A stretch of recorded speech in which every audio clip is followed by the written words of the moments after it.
vais essayer de piquer un petit peu. Tu sais qu'à l'heure actuelle, Facebook est un des médias les plus utilisés. Tu sais qu'il y a de nouvelles plateformes qui apparaissent, notamment avec Google+, qui fait de plus en plus parler de lui, mais qui pour l'instant n'est pas fait pour les entreprises. Les utilisateurs de Facebook deviennent de plus en plus, on va dire, ils connaissent l'outil, ils savent s'en servir, leur comportement change. Est-ce que tu n'as pas peur que peu à peu, malgré votre innovation, les gens se lassent de ce type de médias, ou tout simplement qu'ils n'arrivent plus à trouver l'attrait par rapport à l'entreprise? Alors, c'est une vaste question. C'est vrai que, bon, on voit que Facebook a perdu quelques adhérents, quelques internautes aux États-Unis là dernièrement, c'est un peu le buzz du moment. On voit Google Plus a pris, je sais plus, je crois qu'ils ont 10 millions de fans, 10 millions d'utilisateurs. Bon, bref, c'est exponentiel, ça explose. Pour moi, ce qui est plus important, c'est garder cette adaptabilité au marché. Je ne crois pas que les médias sociaux vont perdre de la vitesse. Dans tous les cas, le web est configuré de telle manière aujourd'hui que les internautes vont garder cette manière de converser et de parler avec les marques qui va au pire se renforcer. Mais pour moi, on est parti sur des rails à ce niveau-là, c'est intégré. Après, le fait que Facebook, que les internautes se lassent de Facebook et finissent par ne plus l'utiliser, ça me fait pas peur parce que je me dis qu'il y aura forcément un réseau social qui va émerger de ça, et qu'il faudra que donc l'adaptabilité permanente qu'il faut prévoir et le fait d'intégrer tout ça à nos stratégies. Mais c'est pas quelque chose qui me fait peur. Dans tous les cas, les internautes vont continuer à discuter entre eux de la marque, entre eux des produits, et ça changera pas dans le fond, quel que soit le support sur lequel ils D'accord. Dernière question et après je te libère parce que je pense que je ne vais pas abuser de ton temps. Si tu avais, oh là là, quelle faute de français, excusez-moi, je suis désolé. Si tu avais 3 conseils à donner à une entreprise qui débute, du moins sur les médias sociaux, ça serait quoi? Pour moi, il y a une notion c'est presque de la psycho, hein, mais il y a une notion d'affectif avec Facebook et avec les médias sociaux qui est hyper importante vis-à-vis de la marque pour laquelle vous travaillez. Et se poser la question, et c'est ce que j'ai fait pendant 2 mois, j'avoue que ça m'a paru hyper long, de se dire mais qu'est-ce qui va faire qu'un internaute va avoir envie de venir me parler sur Twitter ou sur Facebook?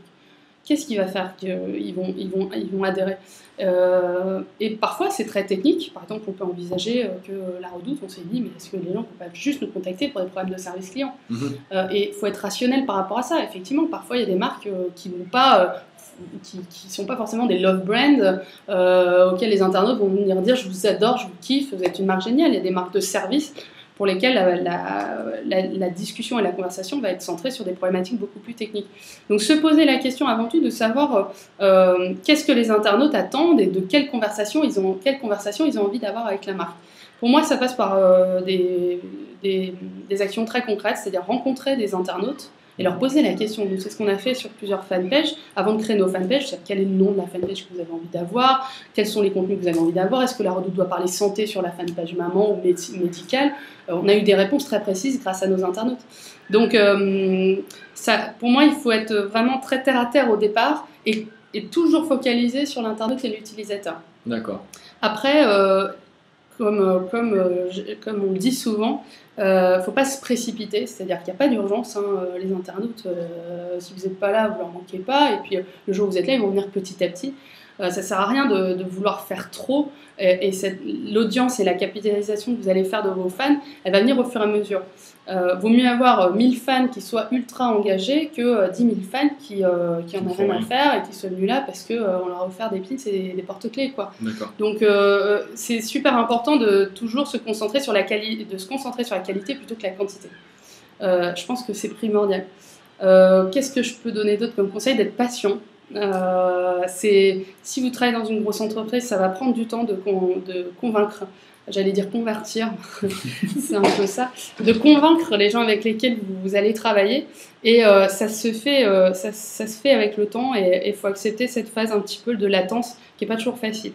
Et après, moi, je parlerai du réseau en général. Les réseaux sociaux, ce sont des réseaux sociaux Et dans votre manière de construire votre stratégie, c'est hyper important d'échanger au maximum avec les gens qui vous entourent. Je travaille beaucoup avec des gens en dehors de la Redoute, beaucoup en interne, mais aussi avec des gens qui travaillent, pas des concurrents, mais des gens qui travaillent pour d'autres enseignes. Et on échange énormément sur nos stratégies et on se complète les uns les autres. Et je crois que ça, c'est aussi une démarche en tant que community manager ou social media manager, qui est une démarche clé pour vous aider à y voir plus clair par rapport à ce que vous avez envie de faire pour l'entreprise en termes de stratégie sociale.